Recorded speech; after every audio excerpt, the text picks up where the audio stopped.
করলেন রহমতের সময় ওঠে, হুজুর আমি আপনার কাছে গেছি বিদায় আজ আমার বাড়ি সমাজ থেকে মুক্ত হয়ে গেলাম, সমাজ আমাকে আলাদা করে দিল, পানিটাও বন্ধ করে দিল, আমি এখন কি করব? কান্নাকাটি করার পরে তিনি ঘুমাইলেন। আহা, পরের দিন জোহর হলো। জোহর হয়ে যাওয়ার পরে আসরের সময় ঘনাইছে। এমন সময় দেখে একজন ভদ্রলোক তার বাড়ির দিকে আসতেছে, ভ্যান গাড়ি ভরে ভরে মাল সামানা নিয়ে। গ্রামের মানুষদেরকে জিজ্ঞেস করলো, অমুকের বাড়ি তোমরা চিনি? বলে হ্যাঁ চিনি, অমুক এলাকা অমুক জায়গায়, এই পাশ দিয়ে এই কোনা দিয়ে যান। তখন এত সুন্দর রাস্তাঘাট ছিল না, কাঁচা রাস্তা। ঘুমাইতেছে নাকি? জানি রাত তো গভীর পরিশ্রম। আল্লাহু আকবার, মাশাআল্লাহ। আপনার ইসরায়েলকে কেমন শিক্ষা ইরানি দিছে দেখছেন নি আপনারা? পাঠাম সালামরা কায়দা মতো দিছে। ইরানিরা যখন ক্ষেপণাস্ত্র ছাড়তো তখন কোরআনের একটা আয়াত করে ক্ষেপণাস্ত্র ছাড়তো।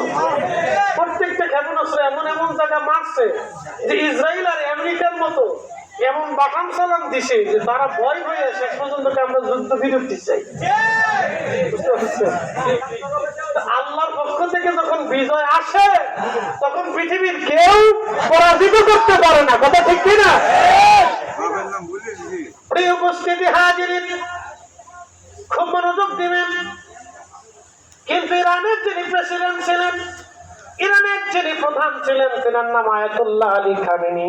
তিনি রাসূলের বংশের একজন সন্তান, কিন্তু তিনি একটা কথা বলেছেন, এই যুদ্ধটা হযরত আলী হায়দার রাদিয়াল্লাহু আনহুর নামে। একটা নাম উনি দিয়েছিলেন, ওই সময় আমি বলছি বিজয় হবে। সুবহানাল্লাহ। হযরত আলী রাদিয়াল্লাহু আনহু খাইবারের যুদ্ধে ইহুদিদেরকে পরাজিত করেছিলেন। 600 ওজনের লোহার দরজা তিনি হাত দিয়ে টেনে ভেঙে নিয়ে মাথার উপর দিয়ে ঘোরাইয়া সেই বিরাট বড় দুর্গের উপরে নিক্ষেপ করেছিলেন। তিনার নামে যখন তিনি এই যুদ্ধের সূচনা করলেন তখন আমি বুঝেছি হযরত আলী রাদিয়াল্লাহু আনহুর উসিলায় বিজয় ওনাকে আল্লাহ দিবেন। হিসাব আছে, তখন বুঝছি উনি আধ্যাত্মিক লোক, এই জন্য হিসাব খুশি জায়গা মতো বেরিয়ে দিচ্ছে। হ্যাঁ, শারফুল মাকিলা ওয়া শারফুল মাকান, শারফুল মাকানে ওয়া শারফুল মাকিন। কিছু জায়গার কারণে মানুষের দাম বাড়ে, কিছু মানুষের কারণে জায়গার দাম বাড়ে। আমার নবীর কারণে আর तमाम সৃষ্টির দাম বেড়েছে, আর আল্লাহর নবী আমার হুজুর কেবলার কারণে আমাদের দাম বাড়ছে।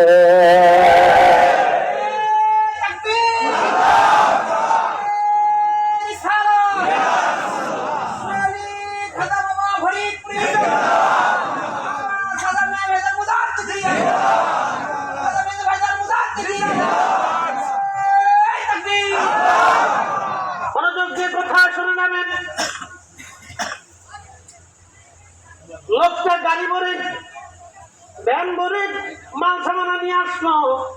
আসার পরে জাকির ভাইয়ের বাড়ির সামনে আসলেন, গরিব মানুষ, সালাম দিলেন। আপনার নাম কি? অমুক। বলে হ্যাঁ। বলে আপনার বাড়ি আমি আসছি, আপনার বাড়ি কি টিউবওয়েল আছে? বলে নাই। আপনার বাড়িতে আমি টিউবওয়েল গেড়ে দেওয়ার জন্য আসছি। জাকির ভাই বলতেছেন আপনি কে? বলে পরিচয় পরে হবে, আগে টিউবওয়েল কোন জায়গায় গাড়বো বলেন। বলে না, আমি তো টিউবওয়েল গাড়ার জন্য কাউকে আমি বলিও নাই, কারোর কাছ থেকে আমি তথ্য নেইও নাই।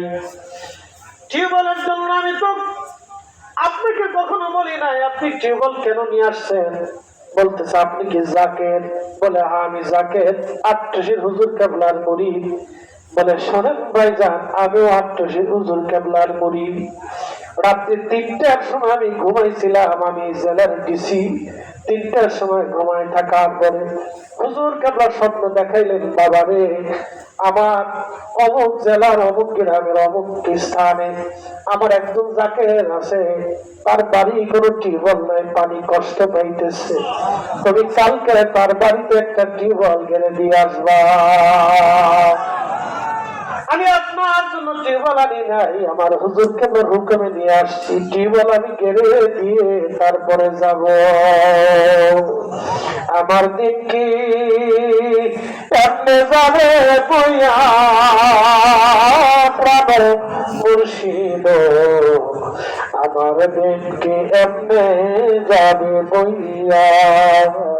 আমি দিন ভিকারি পারের তরি পালাইছি হারাইয়া প্রাণ মুর্শিদ, আমার দিন কি এমনে যাবে বইয়া।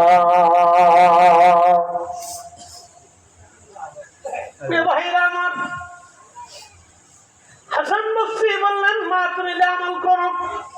আমল করার পরে লোকটা মহিলা রাত্রিবেলা ঘুমানোর পরে স্বপ্ন দেখে জাহান্নামের লেলিহান শিখা জ্বলতেছিল, আর মেয়েটা জাহান্নামের মধ্যে পড়ে ছটফট করে আর বলে, মা আমি বড় বিপদগ্রস্ত হয়ে গেছি রে মা, আমি জাহান্নামী হয়ে গেছি মা, আমার আপনি যে কোনো মূল্য জাহান্নাম থেকে বাঁচান। মেয়েটা কান্নাকাটি করতেছিল। সকালবেলা তাহাজ্জুদের সময় মহিলার ঘুম ভেঙে গেল। স্বপ্নখানা দেখার পরে তাহাজ্জুদ করলেন। ফজর পরে আবার হাসান বসরি রাহমাতুল্লাহ দরবারে হাজিরা দিলেন।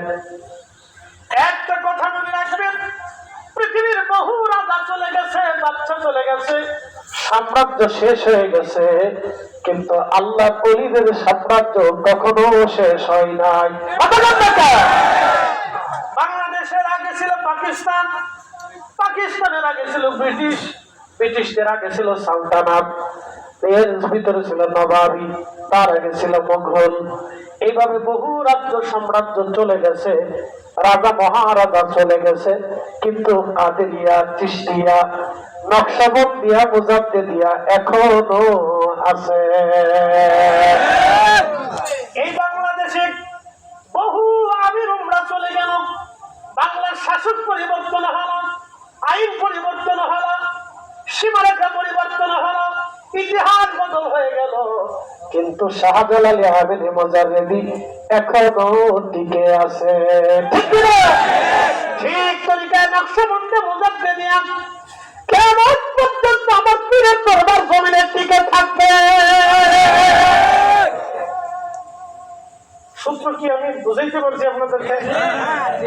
মনে রেখে সারা জীবন মনে রেখে সূত্র, ভুল করলে বিপদ আছে। রাজা মহারাজা, আমির উমরা, রাষ্ট্র, দেশ, পরিধি, সীমানা পরিবর্তন হয়ে যাবে।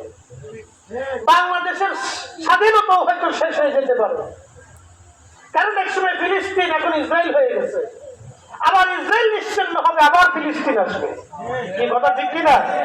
একসময় বাংলাদেশ নামে কোন দেশ ছিল না, এখন হয়েছে, আবার 100 বছর পরে বাংলাদেশ নাও থাকতে পারে।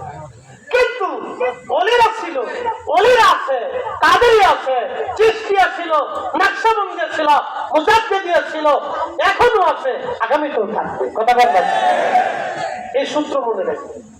যদি সূত্র বুঝে তো দামানকে মজবুত করে চেপে ধরে রাখতে হবে। লম্বা কথা বাড়াবো না, ওয়াজ আমার শেষ। হাসান বসরি রাহমাতুল্লাহ আলাইহি বলতেছিলেন, ওইরা এসে কান্নাকাটি করে, মা হুজুর আমার মেয়েটা জাহান্নামের মধ্যে দেখেছি, আপনি যে আমল দিয়েছিলেন। হাসান বসরি বললেন, মা তাহলে বলো কি করব? বলে, হুজুর আমার মেয়েটা জাহান্নামী, কি করবো আমি? বললো, মা তুমি বেশি বেশি করে সাদকা দাও, চলে যাও বাড়ি, দেখো আল্লাহ কি ফয়সালা দেয়। হাসান বসরি রাহমাতুল্লাহ আলাইহি ওই দিন রাত্রিবেলা ঘুমিয়ে আসছে, স্বপ্নের ঘরে দেখে আল্লাহর জান্নাতের ভিতরে সুন্দর একেবারে জান্নাতের পরিবেশে, ঝর্ণার পাশে সুন্দর নদী। এই নদীর নাম হচ্ছে হাউজে কাউসার। নদীর পাশ দিয়ে মেয়েটা হাঁটতেছে, দামি জহরত মণি মুক্তা দিয়ে পোশাক পরিচ্ছদ বানানো। হযরত হাসান বসরি ডাক দিলেন, মা কে গো তুমি? জান্নাতের উচ্চ মাকামে তুমি ঘোরাফেরা করো। কে তুমি? জান্নাতের উচ্চ মাকামে মা ঘোরাফেরা করো, হাউজে কাউসারের নদীর পার দিয়ে তুমি হাঁটো। মেয়েটা বলল, হুজুর আপনি কি আমাকে চেনেন নাই? বলে, না মা। বলে, যেই মা আপনার কাছে গিয়েছিল আমার খবর জানার জন্য, আমি সেই মায়ের সন্তান। বলে, মা তুমি তো জাহান্নামের মধ্যে ছিলাম, জাহান্নামের ভিতর থেকে তুমি জান্নাত কেমনে পাইলা, কোন কারণে পাইলা না মা বলো? বলতেছে হুজুর আপনার মা, আমার মা আপনার কাছে নালিশ দিয়ে আসার পরে আপনি গত